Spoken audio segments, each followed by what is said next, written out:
ایک اور زاویے سے واضح کر دوں، منہاج المسلمین عنوان قائم کیا ہے خلافت اور اس کے متعلقات۔ اس عنوان کے تحت سب سے پہلا عنوان جو قائم کرتے ہیں وہ ہے خلافت علی منہاج النبوہ، صفحہ نمبر 671۔ صفحہ نمبر 672 پر عنوان قائم کرتے ہیں امیر کے حقوق، رعایا کے فرائض۔ اصل عنوان کیا ہے؟ خلافت اور اس کے متعلقات، اور اس کے تحت امیر کے حقوق لکھے ہیں۔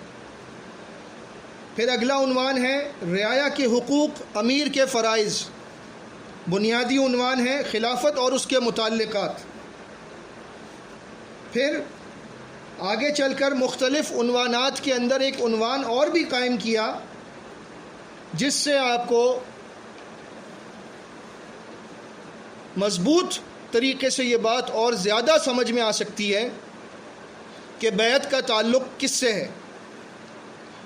چنانچہ خلافت اور اس کے متعلقات کے تحت عنوان قائم کیا صفحہ نمبر 680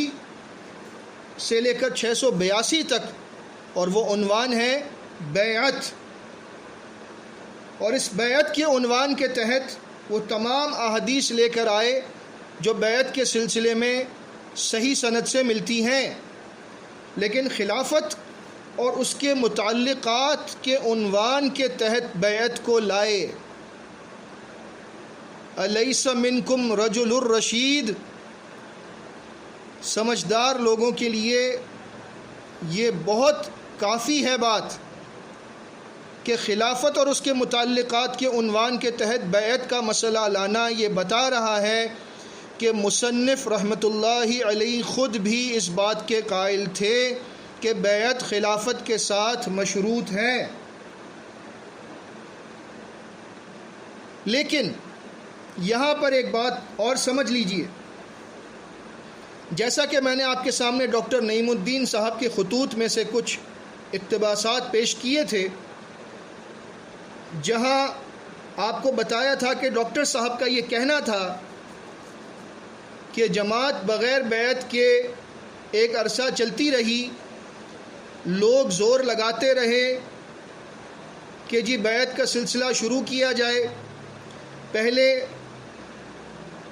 مسعود احمد صاحب رحمۃ اللہ علیہ جب غربا اہل حدیث میں تھے تو وہاں عبدالستار صاحب بیعت لیا کرتے تھے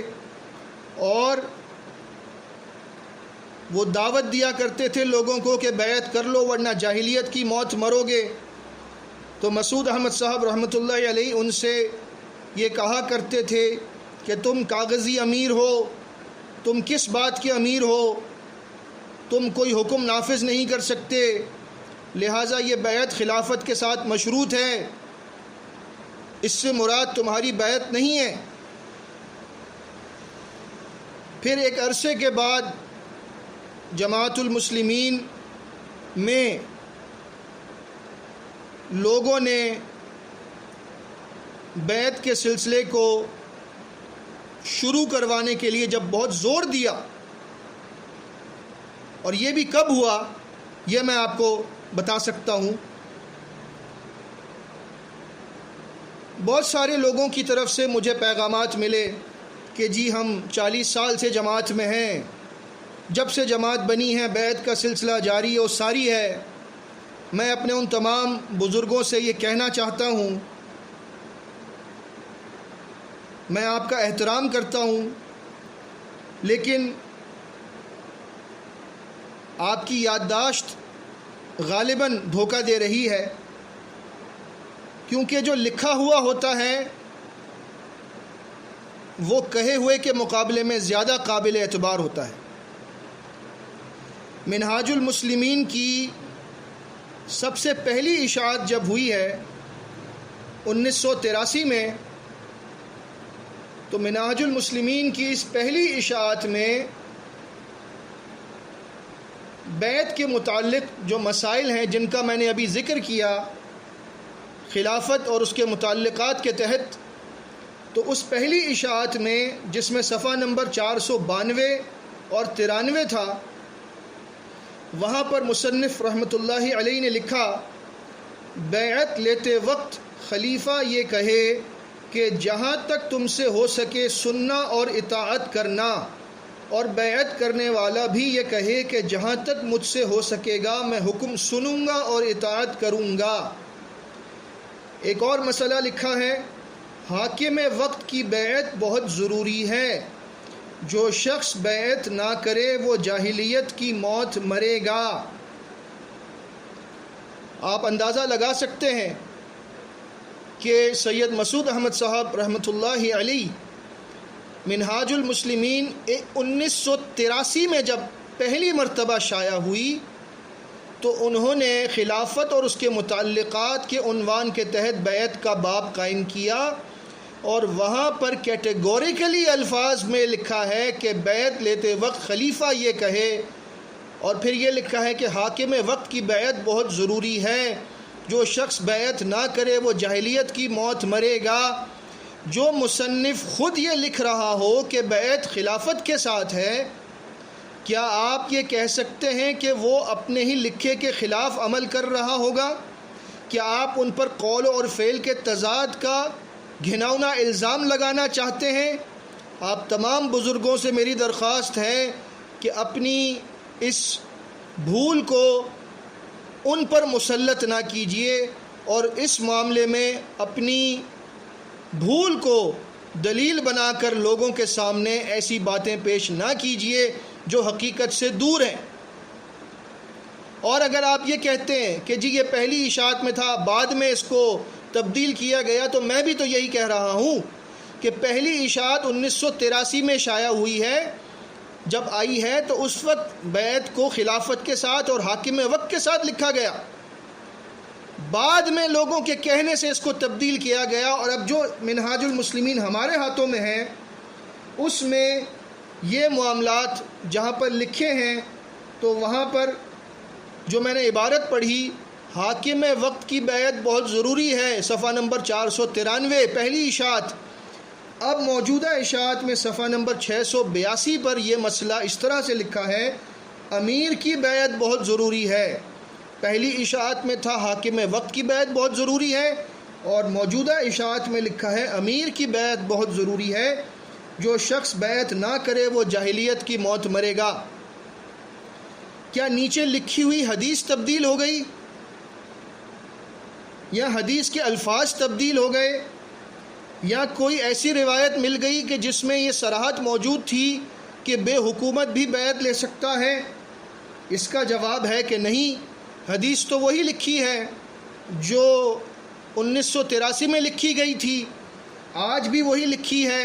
اور حدیث ہے، قال رسول اللہ صلی اللہ علیہ وسلم من خلع یدا من طاعہ لقی اللہ یوم القیامہ لا حجت لہ ومن مات ولیس فی عنقہ بیعہ مات میتۃ جاہلیہ۔ جس نے اطاعت سے ہاتھ کھینچا وہ اللہ سے ملے گا قیامت کے دن، اس کے پاس کوئی حجت نہ ہوگی، اور جو اس حال میں مرا کہ اس کی گردن میں بیعت نہیں تو وہ جاہلیت کی موت مرے گا۔ یہ وہی روایت ہے جو 1983 کے ایڈیشن میں لکھی ہوئی تھی، یہ وہی روایت ہے جو آج کے موجودہ ایڈیشن میں لکھی ہوئی ہے، یہ وہی روایت ہے جو تاریخ الاسلام والمسلمین سے میں نے آپ کو پڑھ کر سنائی تھی،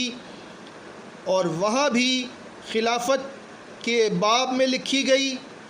یہاں بھی خلافت اور اس کے متعلقات میں بدستور آج تک موجود ہے۔ اور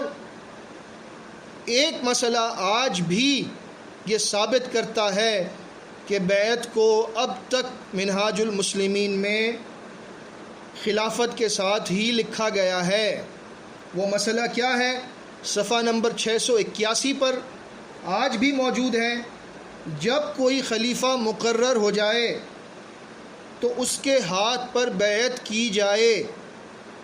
پھر اگر کوئی دوسرا خلیفہ بیعت لینے لگے تو اس کے ہاتھ پر بیعت نہ کی جائے بلکہ اسے قتل کر دیا جائے۔ یہ مسئلہ آج بھی جوں کا تو منہاج المسلمین صفحہ نمبر 681 پر لکھا ہے۔ معلوم ہوتا ہے کہ تبدیلی کروانے والے حضرات سے یہ چوک گیا اور وہ اس مسئلے کو اپنے مخصوص متشددانہ متعصبانہ انداز کے مطابق ڈھال نہ سکے، اور الحمدللہ یہ آج تک ایسے ہی موجود ہے۔ ممکن ہے اب اس مسئلے کو بھی تبدیل کر دیا جائے اور خلیفہ کے بجائے امیر کا لفظ لکھا جائے، لیکن یہ کرنے کے لیے ان کو بڑی مصیبت اٹھانی پڑے گی، کیونکہ حدیث خود واضح ہے کہ یہ خلیفہ کے ساتھ مخصوص ہے، کہ آگے الفاظ یہی بتا رہے ہیں اذا بویع لخلیفتین فاقتلوا الآخر منہما، جب دو خلیفوں کے ہاتھ پر بیعت ہو جائے تو بعد والے کو قتل کر دو۔ یہ خود بتا رہی ہے حدیث کہ یہ طاقت کے ساتھ مشروط ہے۔ پہلی بات، بیعت کے ساتھ خلیفہ کا ذکر واضح طور پر موجود ہے۔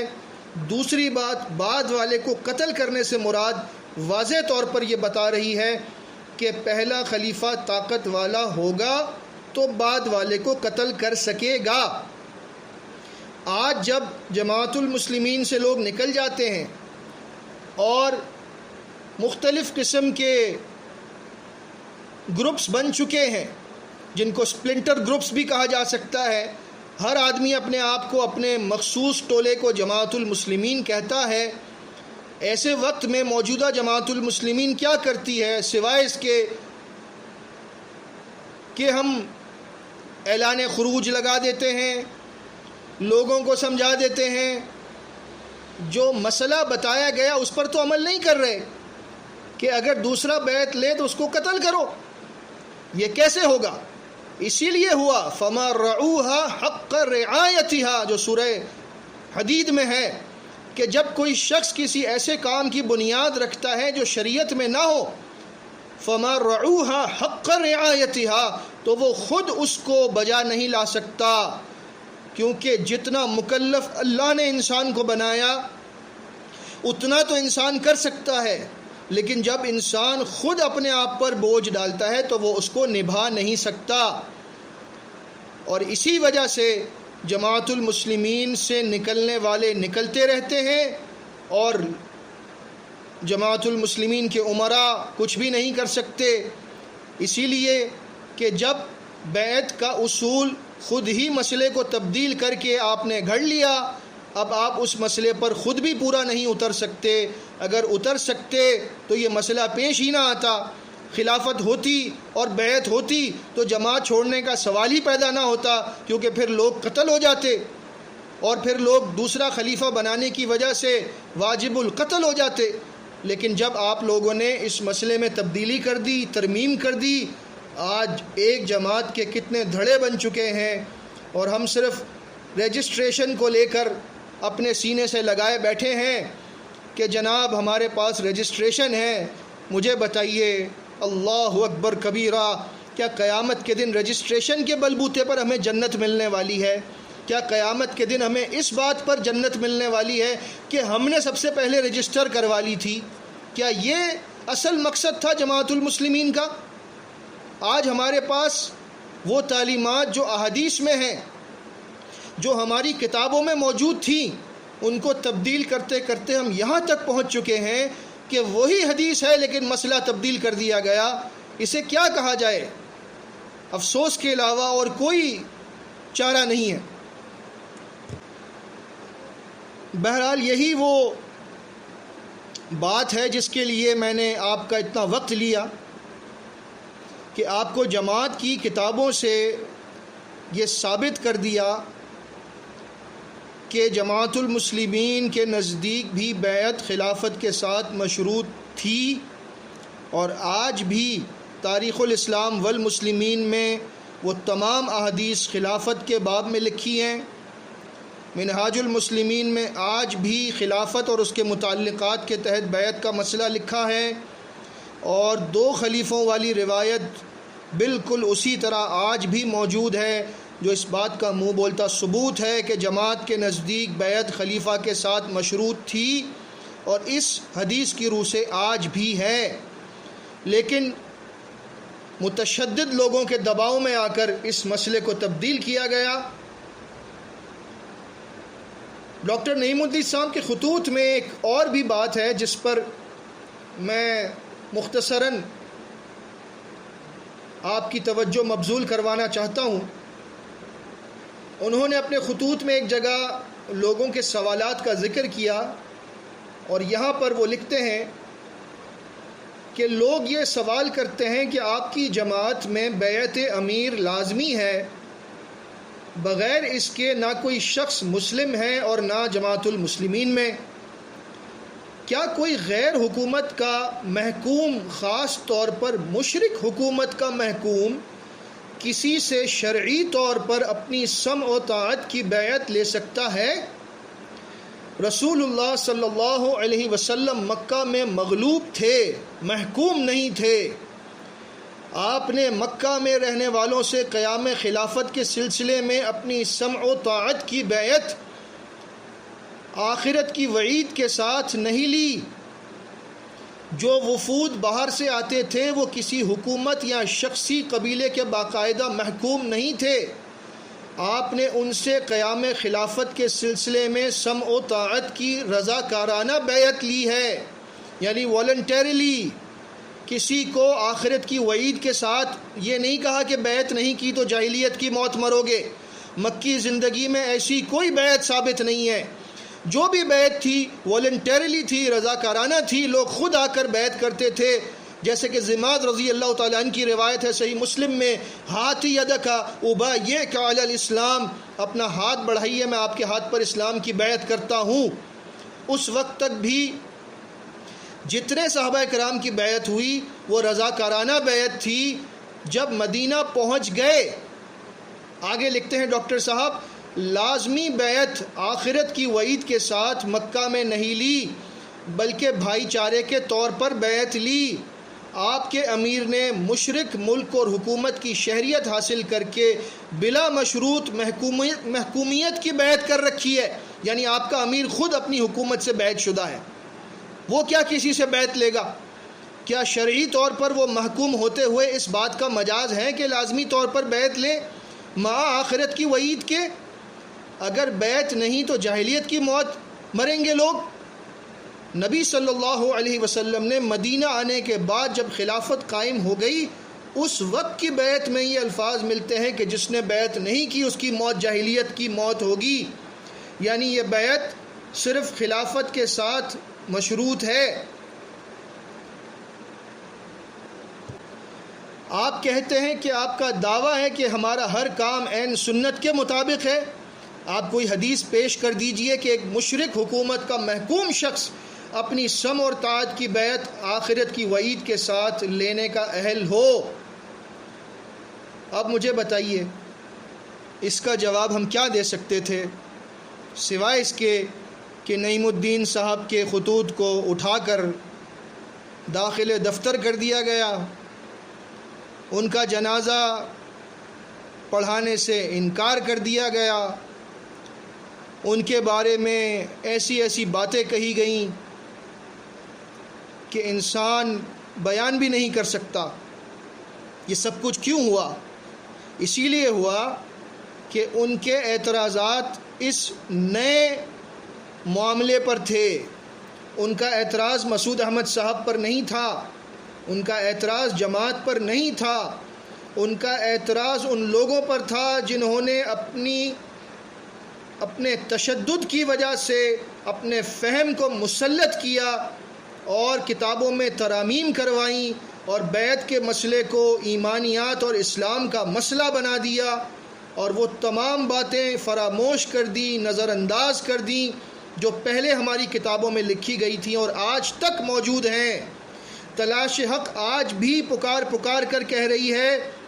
کہ خلافت راشدہ کے ساتھ یہ حدیث مخصوص ہے، امیر اور مامور کے خطبہ دینے والی۔ صحیح تاریخ الاسلام والمسلمین آج تک پکار کر کہتی ہے کہ امیر کی اطاعت، بیعت اور اس طرح کی تمام روایات آداب خلافت کے باب کے تحت لکھی گئی ہیں۔ منہاج المسلمین کی پہلی اشاعت جن لوگوں کے پاس موجود ہے وہ آج بھی پکار کر کہتی ہے کہ خلافت اور اس کے متعلقات کے تحت بیعت کے مسئلے کو بیان کرتے وقت خلیفہ کے الفاظ اور حاکم وقت کے الفاظ موجود ہیں۔ حتیٰ کہ ترمیم شدہ منہاج المسلمین میں بھی آج تک ایک مسئلہ خلیفہ کے ساتھ بیعت کے الفاظ میں موجود ہے۔ کیا اب بھی عقل والوں کے لیے سمجھنے کے لیے یہ بات کافی نہیں ہے جو میں نے شروع میں کہی تھی کہ یہ مسئلہ بعد کے لوگوں نے مسعود احمد صاحب رحمۃ اللہ علیہ کو اپنی سختیوں کے باعث، تشدد کے باعث ان کو مجبور کر کے اس مسئلے کو تبدیل کروایا ہے؟ اگر اب بھی آپ کہیں کہ نہیں تبدیل نہیں کروایا تو پھر میں یہی کہوں گا کہ اللہ سے علم نافع کی دعا کیجئے اور اس جنازے کو یاد رکھیے۔ میں دوبارہ یاد دلا دوں، مجھے معلوم ہے میری اس بات کی وجہ سے کھلبلی مچ گئی اور لوگ گواہ تلاش کرتے پھر رہے ہیں کہ کہیں سے گواہ مل جائے کہ بدر الدین صاحب کا جنازہ جنہوں نے بیعت نہیں کی تھی وہ سید مسعود احمد صاحب رحمۃ اللہ علیہ نے نہیں پڑھایا تھا۔ بڑی کوشش کی لیکن الحمدللہ کسی کو ایسا گواہ مل نہیں رہا، کیونکہ لوگ جنازہ پڑھانے کے تو گواہ بہت ہیں، نہ پڑھانے کا گواہ کہاں سے لائیں گے؟ لہٰذا اس بات کو مسعود احمد صاحب رحمۃ اللہ علیہ کا رجوع تسلیم کرتے ہوئے میں ان معاملات پر ان کا دفاع کر رہا ہوں کہ جن کا نام لے کر آج جماعت المسلمین تکفیر کرتی ہے وہ اس جنازے کو پڑھا کر اس تکفیریت سے بیزاری کا اعلان کر چکے تھے